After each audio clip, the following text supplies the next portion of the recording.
nuuf filannoon kun ka amaanaa abboota keenya hiriyoota keenya asitti sabbata keessa nu biraa fixanii tarkaanfii takka bakka hin geenyu guututti tarkaanfii takka gara fuuldura duraatti ceesifnu jechuudha. Kana akka yaadattaniif don't ever forget biyya kana keessatti waan nuti taane biyya kana keessatti waan Oromoon ta'e bineensi hin taane ilma namaatiif.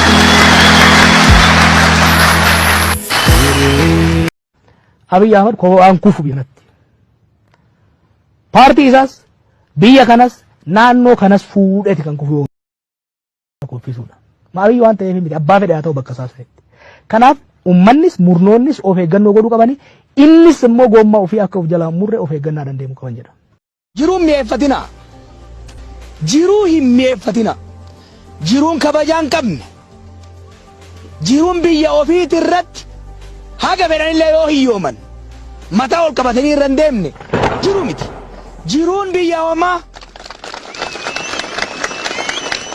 ani akka Jawaaritti biyya goonni keenya irraanfatamee hattuun waslaattan diina harkaaf harma namarraa ciraa turte itti faarfamtu keessa jiraachuurra du'ee dhabamuu naa wayya isinitti himaa.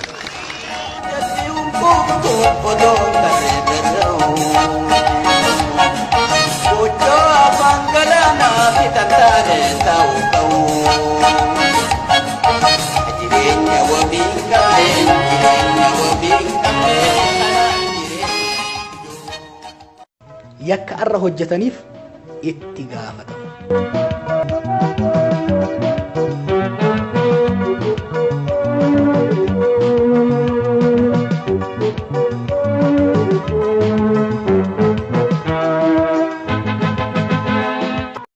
Ummata kanaafan dhugaa jirtu saniin himaaf dhugaa jirtu takka sobalee irra qabaan jiru. Arratti homaa itti fakkaachuu dhabuu danda'a.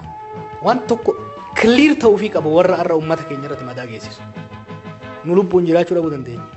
Dhaloonni hin duubaan dhufu garuu dhiifaman godhuuf.